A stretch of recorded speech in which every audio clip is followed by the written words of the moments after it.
Habari za asubuhi. Kwa kweli nashukuru sana waandishi wa habari kwa kufika katika maeneo yetu ya feri Kigamboni.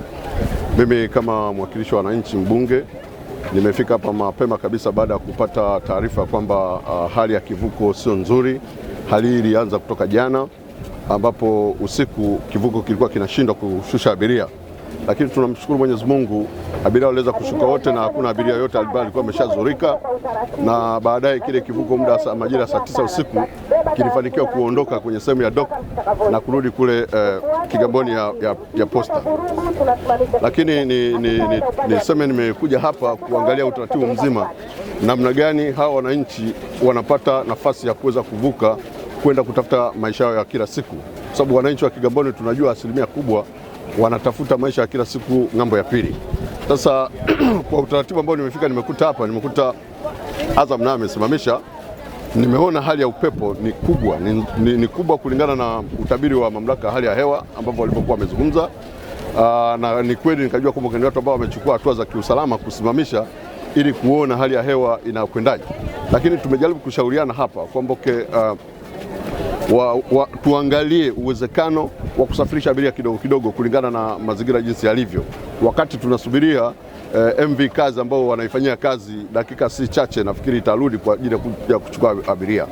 Mimi kama mbunge nimechukua hatua zifuatazo kwamba kwanza nimeomba watu wa magari waje wachukue abiria bila kulipa nauli mpaka posta, kwa maana kwamba kuhakikisha wanafika mazingira yao ya kazini hata kama wamechelewa. Lakini changamoto hii inajulikana na nyinyi waandishi wa habari mtaihabarisha, hata wafanyakazi ambao wanakuwa wako kazini wakieleza viongozi wao wataweza kuweza kueleweka. Kwa hiyo ni washukuru sana kwa kutumia nafasi hii vizuri, na naomba mtumie vilivyo kuhabarisha umma. Lakini pia nitoe rai, waziri mkuu alishakuja hapa, Dr. Mwigulu Nchemba akaja akatoa maelekezo kulingana na ukosefu wa vivuko viwili, MV Kivukoni na Kigamboni, ambavyo viko katika hali ya matengenezo.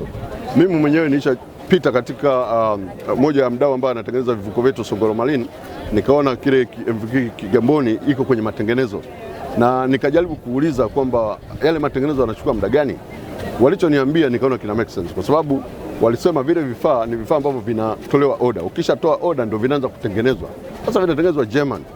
Sasa walivyoniambia mpaka mwezi wa 4 nilikubaliana nao kulingana na mazingira ya upatikanaji wa hivyo vifaa.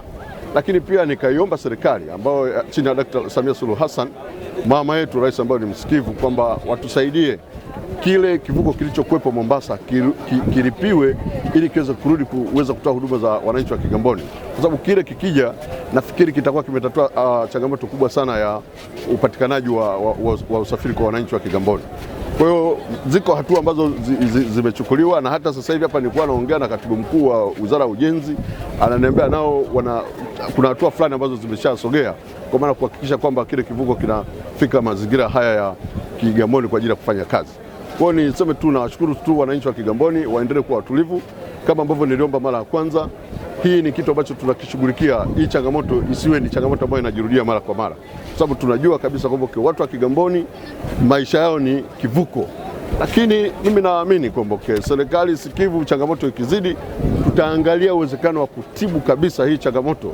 Mimi mawazo yangu kama mwakilishi nilikuwa nawaza kwamba nitaishauri serikali ili waweze kuona namna gani wanaweza kuwekeza daraja ambalo litakuwa ndo mwarobaini wa maisha ya watu wa Kigamboni. Kwa hilo ni jambo ambalo bado haliko kwenye mchakato, lakini nitaomba serikali wafanye upembuzi yakinifu wa kina kuona namna gani inaweza kuwekwa daraja la Kigamboni hapa ili kuweza kutibu kabisa suala la kivuko Kigamboni lisiwepo tena, ili tupate magari ambayo yatakuwa yanavusha abiria.